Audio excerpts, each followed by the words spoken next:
Assalamualaikum warahmatullahi wabarakatuh. Nama saya Sylvia dari kelas 10 MIPA 7. Di sini saya ingin membahas tentang sinkronik. Pengertian sinkronik.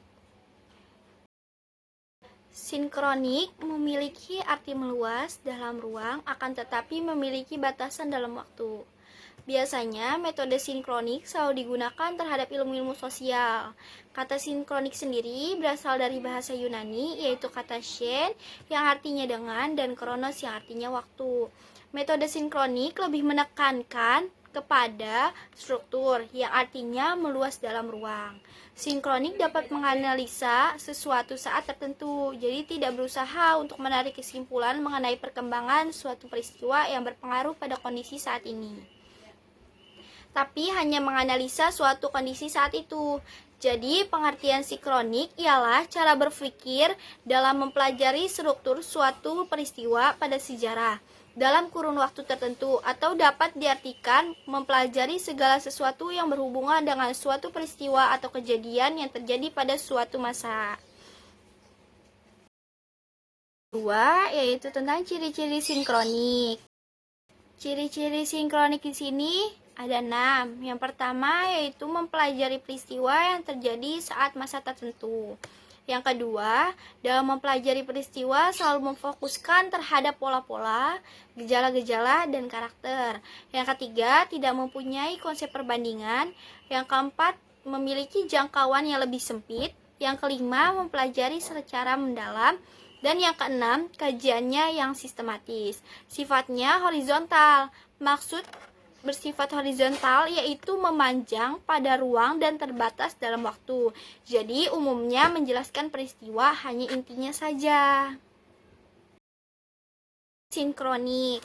Contoh sinkronik, di sini saya mengambil salah satu contohnya yaitu suasana pembacaan teks proklamasi pada tanggal 17 Agustus 1945. Teks proklamasi dibacakan sehingga menjadi peristiwa yang penting dan bersejarah bagi bangsa Indonesia. Dan selanjutnya di sini saya membahas tentang diakronik. Pengertian diakronik. Diakronik adalah suatu metode atau cara mempelajari sejarah dengan melalui, melintasi, melampaui, dan menjajah waktu, sehingga bisa menguraikan peristiwa sejarah secara detail. Kata diakronik sendiri berasal dari bahasa Yunani, yaitu dia yang artinya melintasi, kata kronos yang berarti waktu.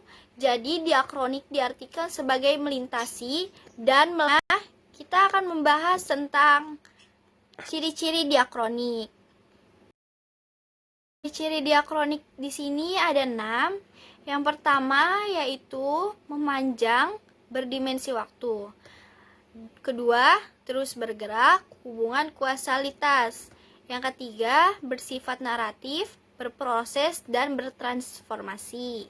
Yang keempat, bersifat dinamis. Yang kelima, lebih menekankan pada proses durasi. Yang keenam, digunakan dalam ilmu sejarah. Dan selanjutnya, di sini ada contoh diakronik. Contoh diakronik, saya mau mengambil dari Perang Diponegoro pada tahun 1825 sampai 1830. Peristiwa penting yang terjadi: 1. Pemerintah kolonial berencana membangun jalan untuk melancarkan sarana transportasi dan militer di Yogyakarta. Dan yang kedua, pada tanggal 20 Juli 1825, Perang Tegalrejo dikepung oleh serdadu Belanda.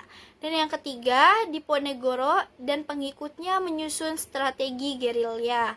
Yang keempat, Belanda menerapkan strategi benteng Stelsel pada tahun 1827.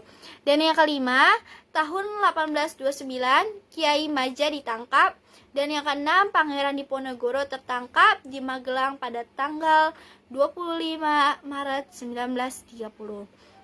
Itu saja yang bisa saya sampaikan dari sinkronik dan diakronik. Kurang lebihnya saya mohon maaf. Wassalamualaikum warahmatullahi wabarakatuh.